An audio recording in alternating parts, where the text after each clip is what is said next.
The artwork is created really to sort of inspire the public to think about climate change and what we need to do to change society to make our lives more sustainable.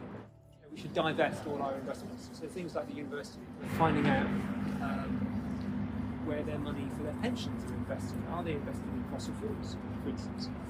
And it's up to students to campaign to stop that. So I know that the University of Bristol, where I'm from, the university has divested its pension pot.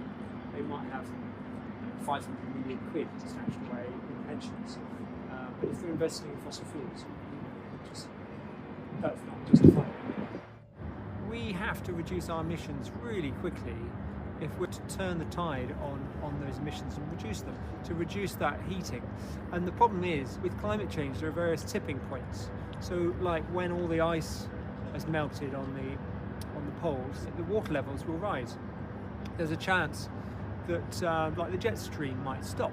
When all the permafrost melts, it's not coming back, you know, and it creates these sort of tipping points where the emissions, it accelerates. Huge amounts of methane will then be pumped into the atmosphere, which then speeds up the climate heating process. So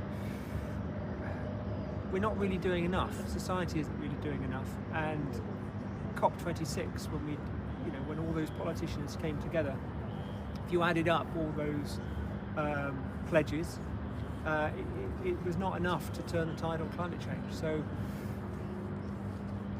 we should all be panicking, really, and people aren't. We've only got one planet and we're all on it together, so we've got to look after it.